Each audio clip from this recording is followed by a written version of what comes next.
good afternoon, everybody. Still Thursday afternoon. Still got some sunlight. What is it? I don't know, 4:20. So we got a little bit of sunlight this time of year. I think we got spring forward in a couple nights. That'll help out a lot. Anyway, we're in the M5, and I just thought I would chat with you a little bit. I haven't done this in a while, and just had a number of comments and questions come in over the last videos, and I thought we'd just talk about them a little bit and do so from the car instead of me sitting in the office, which I don't do that much anymore, by the way.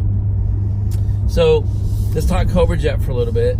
So the Cobra Jet went in yesterday to my friend Dana at Owings Automotive.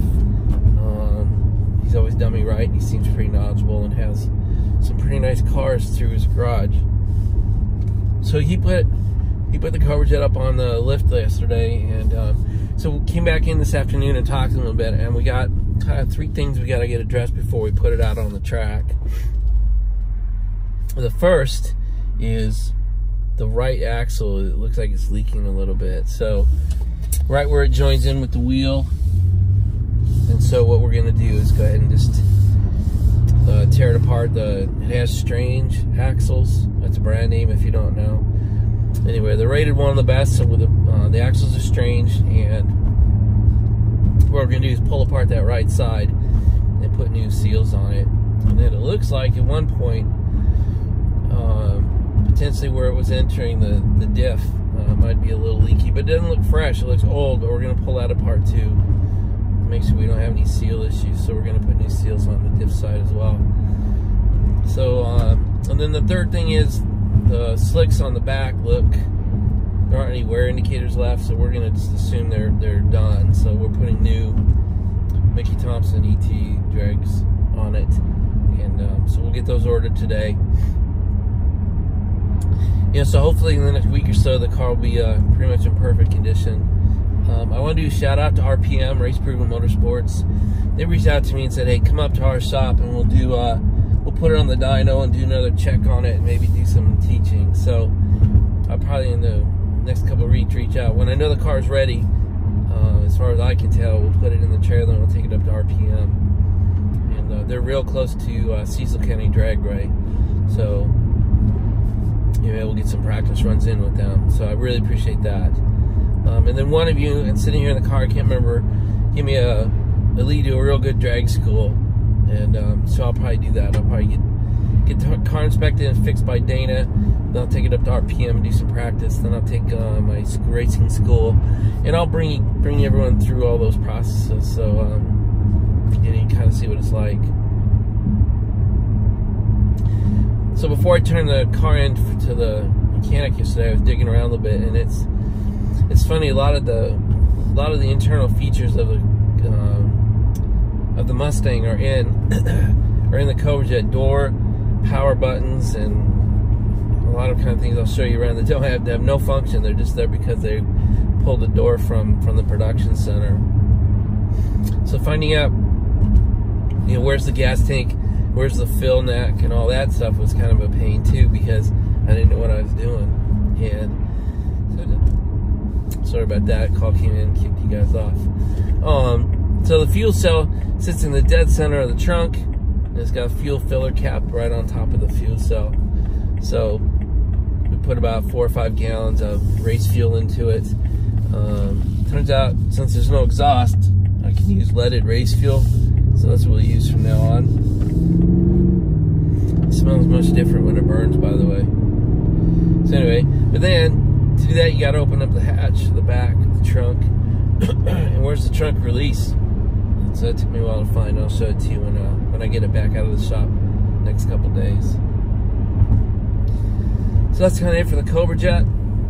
Let's see, I got my list. So we're in the M5 today. We're back in the M5 because it is due for its 1,200 mile initial service. We're about 200 miles over that. What are we at? We're actually more than that. We're at 1861. So we're taking her in for the 1,200 mile tomorrow morning. And I want to tinker around with the garage and everything tomorrow morning, so I just got it out today. Let's see, we got one other thing. The Maserati went in to get its guy kind of banged into us on the way to work in DC a few months ago, and I just didn't want to deal with it. So we took it in. Another guy right next to our garage, literally 200-300 yards away, Jeff, he's going to fix it and repair it, probably have it back to us Monday or Tuesday. So I have some video coming up. I just showed you what it looks like. So I did a little inside the Maserati and showed you the ding. So that brings up another subject. A lot of you guys always say, hey, you should think about, get a Lambo, get a Porsche, get a Mercedes, get a Koenigsegg. Thanks, that was a helpful one. And so just part of the issue with buying these cars is you still got to maintain them, right? I mean, they've got to get serviced, they've got to be licensed, they've got to be inspected in the state of Maryland. You have to have VEIP every 2 years. Vehicle Emissions Inspection Program is VEIP. And so it just takes time to run. We got about 11, 12 vehicles now. Clearly the Cobra Jet doesn't need any of that, but just keeping these things maintained and right takes some time. So just dumping another car for another car's sake really isn't anything I'm too interested in. So, we'll probably add vehicles or trade vehicles now and then, but I don't know what they would be right now, and I'm not interested in owning one of every make. I know everyone has emotional attachments to, the 911, whatever version you're attached to, or the Lamborghini, or I know some of these are sexier cars, but I'm just not interested in owning something that really is what I would consider a duplicate of the McLaren 720S. So we'll see, but I'm not in a rush. We did put an order in yesterday for my wife. She's getting an Audi A5, a 2019. It'll be here in about 3 or 4 months. So she was pretty picky about her dream car. She's been looking at them for a few years, so we finally cut the order loose yesterday. Let's see. So I sit here and tell you that I'm not interested in, buying new cars and, putting a whole bunch more issues into the garage right now. But I also have to tell you that yesterday I officially put myself on a waiting list at Corvette for the C8. I actually put a down payment down, got on the list. We'll see. I can feel the hate coming right now about how stupid that is. But I've acquired most of my vehicles by doing these kinds of things where you get on the list early, you show them you're serious, you put some money into it, and yeah, they're going to hold it, and I'm not going to see a car for at least a year, and maybe more, but I am on the list, so we'll see. I'm on the list at a couple other places as well. We'll see who can deliver the vehicle. So that's really it for the cars. Let's see, let me check what I got here. Yeah, so another comment that I got quite a bit was, how's retirement? How's it treating you? God, you look good. So this is my 6th week. Let's see, it's Thursday, so I'm ending my 6th week after retirement, and now I got to tell you, it's better than I ever hoped, and it's something that's very hard to explain. It's like trying to explain to somebody who's single what being married's like. You can explain it, but it doesn't really do it justice. Or if you are a parent and you're trying to explain to somebody what having a kid is like, or what being a parent is like, you can explain it all day long. You can throw a million words at them, but it's impossible to explain the feeling. I think I've said in prior videos though, but the lightness I feel, the joy I feel, the stressless existence of my life is amazing. And just physically I feel the changes. We're doing a couple of things too. I've hired a nutritionist, I've hired a personal trainer, which completely changed how I eat, completely changed how I drink, and what I eat and drink, and when I eat and drink, and where. I mean, I've really changed the lifestyle. Cardio 7 days a week right now, weights 3 times a week. Just trying to change the whole lifestyle and really focus more on fitness and longevity now. But it's a fabulous life. And if you're sitting here watching me at 18 or 19 or 20, It just sounds so stupid. It sounds so far away. It sounds so impossible. And it certainly did when I was that age. I'll tell you now, at 54, after 33 years in the business and 24 years building my dream company, do it. Take the time.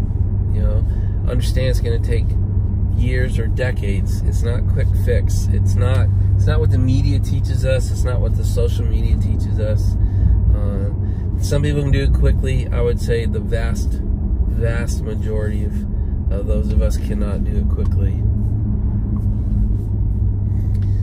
So settle into the grind. I mean, that'd be my advice to you. So I built this company called DHA. It was my baby for 24, almost 25 years, and I really don't miss it. I don't miss the stress. I don't miss the stress of a line of credit. I don't miss the stress of orders, customers expiring, task orders expiring, and always being on the hunt for the next one. Staff issues, staff performance issues, staff health issues, staff retention issues. I just don't miss that stuff. So I get to have coffee with my wife every morning. I get to see my kids off to school every day. And I get to, sometimes I make the kids breakfast. I mean, it's just a totally different existence. I go into the city about once a week to meet with some of my old folks, to have lunch with Yusuf and those guys. I truly enjoy it, but it also cements why I don't want to go into the city every day. I'm doing some other things. I do a little bit of counseling, some with you guys. Some of you asked, hey, can you help me? I'm stuck. Or, hey, I just need to talk to you about where I am and what I want to do next. And so I'd say there's been 18 or 19 people, and I've been able to get back to 6 or 7 of them, and I'm trying to get back to 1 or 2 more a week. I'm speaking, if you care. I'm speaking at the Towson University Entrepreneur Club this coming Monday night. So just doing those things, stay fresh, kind of hone my skills, my writing skills, my reading skills, my speaking skills. I don't know what the next phase of life looks like, but for now I'm happy with the way it looks right now. A good example is, I think I've mentioned this on the channel before.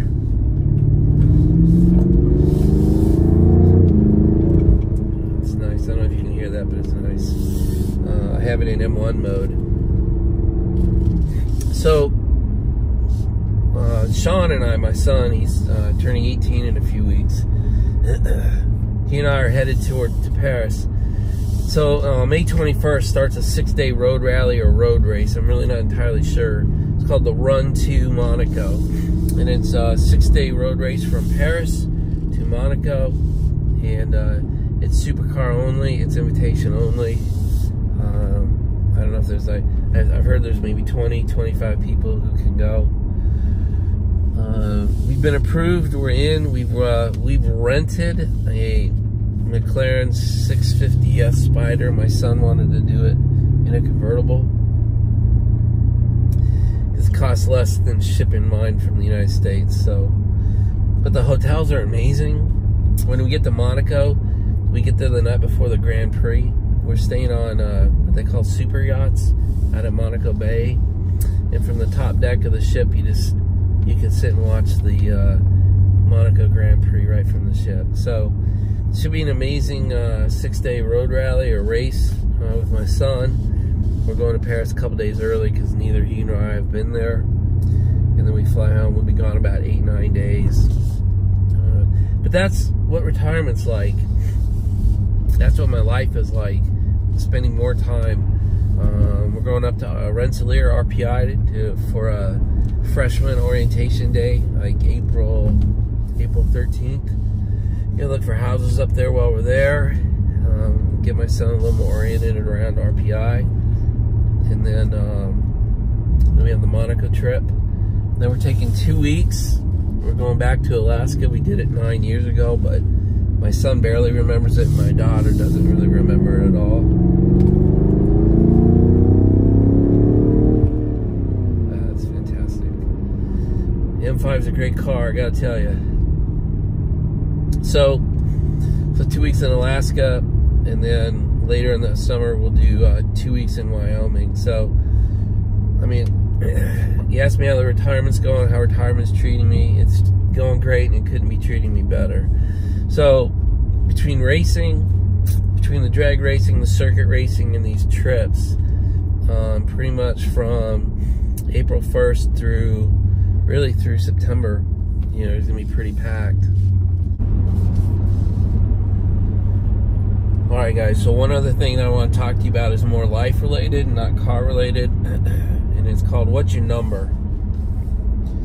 So I've talked to several of you, and I don't get a sense you know where you're headed.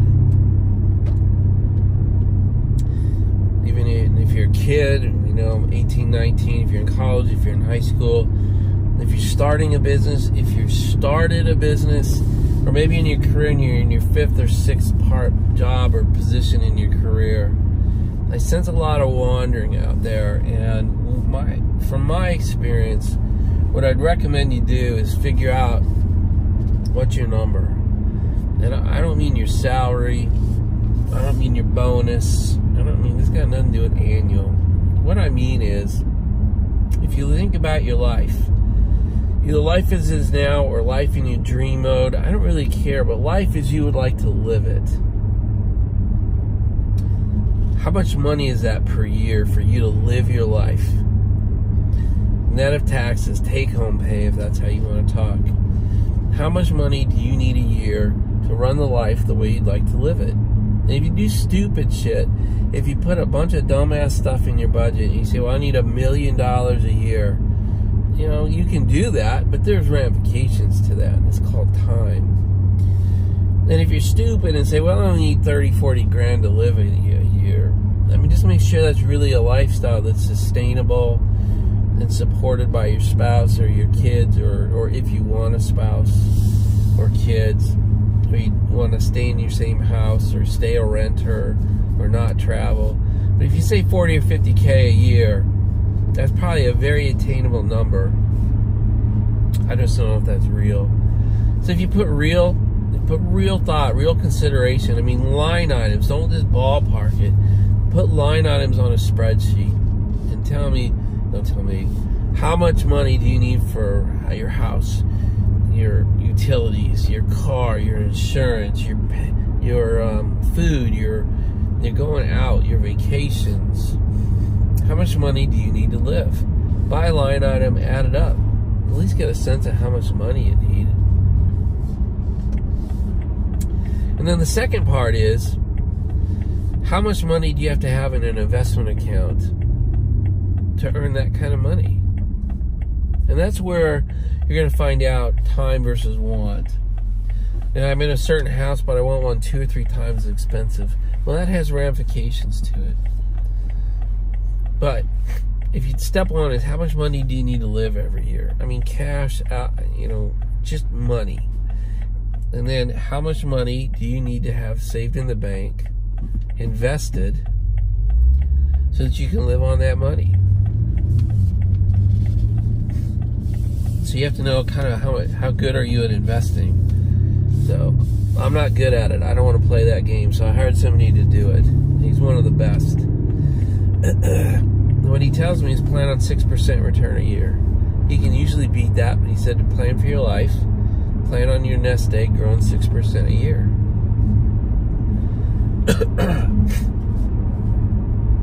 And so what I was able to do is figure out that if I put $20 million in the bank,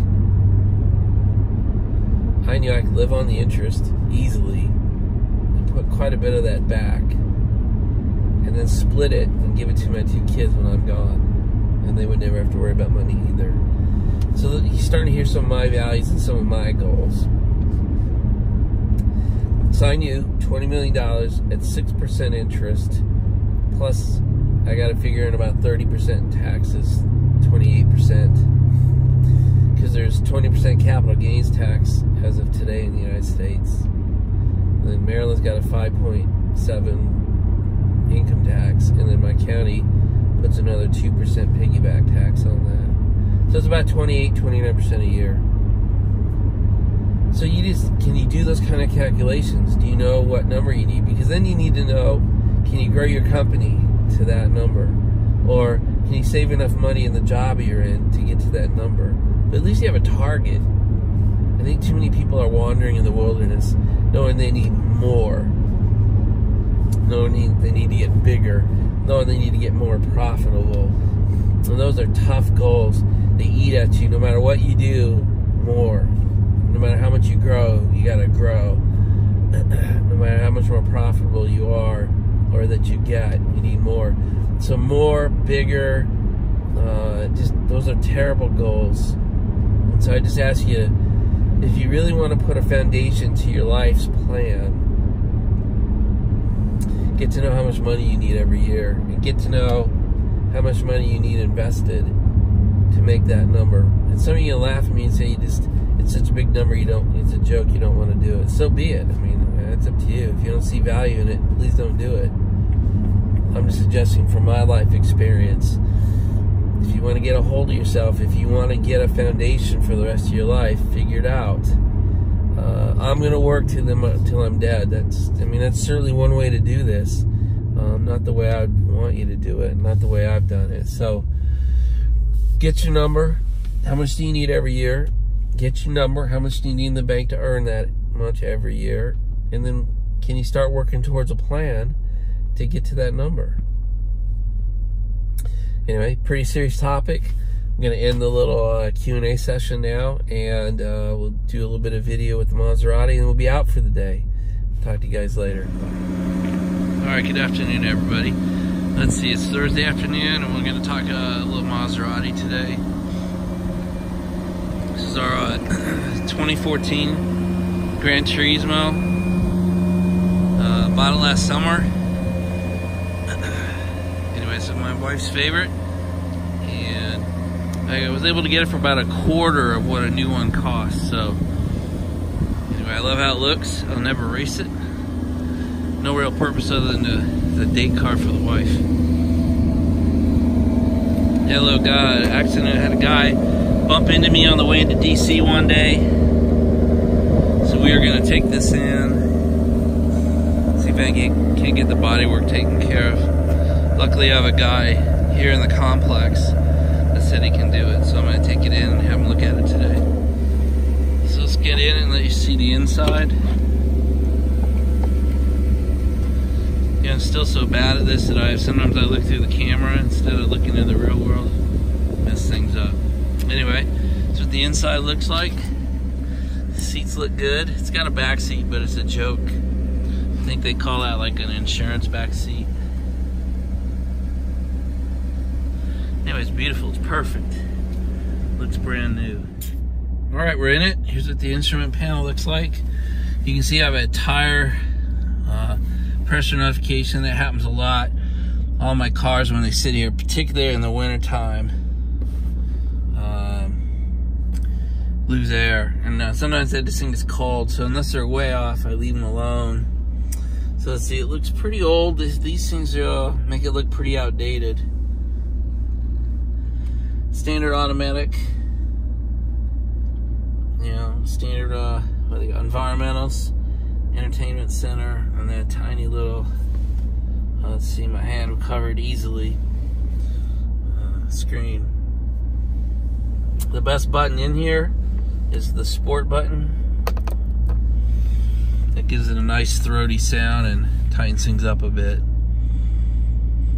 So, one thing that's still funny is they still do this. They call it a classic, like the quintessential Maserati, is that analog clock in the middle. Again, that isn't flashing, and when you see it, that's just the refresh rate, like all these dials. So that's it. Just want to give you a quick look at the Maserati. Can take you for the boring 300-yard drive.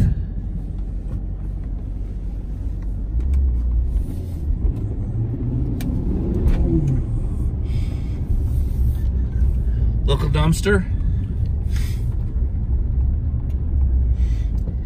You see how this complex is organized. A series of really long buildings broken into a bunch of individual rental units.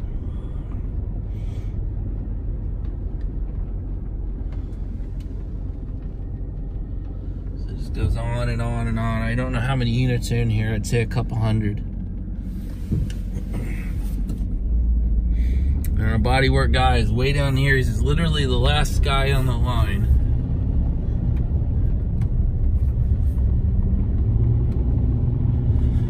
Car runs great, sounds great, performs great. I know I get some hate on the channel for the Maserati. It's plastic, it's not Italian, whatever. I love it. It's beautiful, runs great. My wife loves it. It's a keeper. All right, guys, it's the end of the day on Thursday. Kind of what, 7:30 in the evening. Kind of getting towards the end of my day. I just wanted to film a quick outro and just tell you, if you made it this far into the video, I certainly appreciate it. It was a long one, but just trying to be a little more personal, a little more conversation with you. I've seen some channels do that, and I know I enjoy watching it, so I thought I'd do a little more of it here. So hope you have, you guys have a great Thursday night, great Friday. I'll try to get a couple more videos up between now and Monday, and try to keep the frequency up a little bit. So you guys, I appreciate all the feedback. Ask questions, talk back to me, and we'll talk to you later. Bye, everybody.